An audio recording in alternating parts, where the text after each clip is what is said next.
dans son micro-coin. Dans le système anglophone, dès la petite école, on apprend à travailler sur des projets, on crée des clubs et des associations, on pratique le team building, on est pour la fortune commune, le Commonwealth. Le système scolaire francophone ne nous apprend pas non plus à défendre une idée ou à débattre. On nous apprend à répéter ce que d'autres ont dit. Les mieux notés sont ceux qui ont la faculté de réciter par cœur leurs leçons. L'interprétation, l'adaptation, l'élargissement des connaissances ne sont pas les bienvenus. Le système anglophone ou anglo-saxon met, lui, l'accent sur le développement personnel.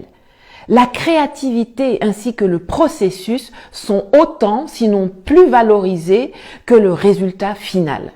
Dans le système francophone, c'est quand tu répètes fidèlement ce que le prof a dit que tu es en haut. Dans le système anglophone, quand tu fais ça, on te donne à peine la moyenne. C'est quand tu fais tes propres propositions, quand tu apportes tes idées, quand tu enrichis le sujet avec le fruit de tes recherches que tu as faites sur Internet ou dans des livres. C'est là qu'on te donne des notes excellentes. Le système francophone nous enseigne que pour avancer, on a besoin de tuteurs, quelqu'un qui va vous prendre par la main, dont vous êtes dépendant. Ailleurs, on privilégie les mentors, avec qui s'établit une relation de confiance, sans hiérarchie ni contrepartie financière, afin que les deux échangent librement sur leurs idées et leurs visions. Sachant cela, on ne s'étonnera pas de voir avec quelle facilité les Africains francophones acceptent le fait d'être sous tutelle française, même jusqu'à l'ONU, où c'est la France qui a l'initiative des résolutions concernant le continent. On ne s'étonnera point de voir la France décider que c'est elle qui est la garante d'un processus de transition tordu dans un pays africain. La France décidait d'être la garante de la monnaie de 14 pays africains soi-disant indépendants depuis 1960. La France décidait ce qui est dans nos livres d'école. Le système scolaire francophone ne nous apprend bien évidemment pas à être des leaders. Jamais on ne nous entraîne à présenter un projet, à prendre la parole en public, à maîtriser l'art oratoire. Et si dans ta famille, on ne t'a pas appris à te responsabiliser, ce n'est pas à l'école que tu seras formé à cela. Jusqu'au plus haut niveau de l'administration centrale, les effets de ce travers se font ressentir. Pour que quelqu'un puisse faire son travail, il attend des instructions.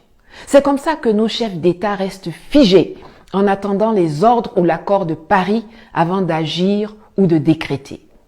C'est dans ça, vous voyez, sur instruction du président de la République ou du Premier ministre, le ou la ministre XYZ a fait ceci. Pourtant, il ou elle a une fiche de poste, une feuille de route, des objectifs et un budget. Mais non, il faut attendre des instructions. Tu es déjà dans une société, dans un secteur donné, mais tous les jours, c'est toi qui attends les instructions. Tous ont peur de gérer, peur de prendre leurs responsabilités, peur de rendre compte. Le système francophone produit des suiveurs, des petits soldats, des gens dociles, des obéissants, des ventriloques.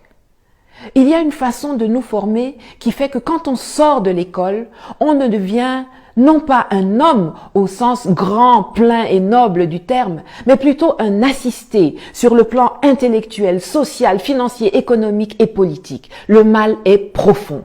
Comment peut-on se développer dans ces conditions ? Alors oui, il y a la nécessité de se réapproprier notre histoire. Oui, il faut qu'on apprenne qu'avant Thémis, il y avait Maat, la divinité égyptienne de la justice et de la vérité. Avant La Fontaine, il y avait Ésope. Et que De Gaulle, Leclerc ou Napoléon ne sont les héros de personne en Afrique, contrairement à Thomas Sankara, Jerry Rawlings, Patrice Emery Lumumba, Ruben Umniobe, Aline Sitoé Diatta, Anna Zinga, Winnie Mandela, Dedan Kimati, etc. Je vous recommande d'ailleurs la lecture du magnifique ouvrage de Karine Silla, Aline et les hommes de guerre, qui vous fera découvrir ou redécouvrir cette incroyable figure de la résistance sénégalaise, héroïne martyre de la lutte anticoloniale et méconnue dans le reste du continent, qu'est Aline Sitoé Diatta, et je vous mets le lien en commentaire. Alors oui, il faut que nous redéfinissions ce que nous appelons école en Afrique, pour que plus jamais des apatames et des paillotes qui s'enflamment pour un oui ou pour un non transforment nos enfants en torches, les faisant mourir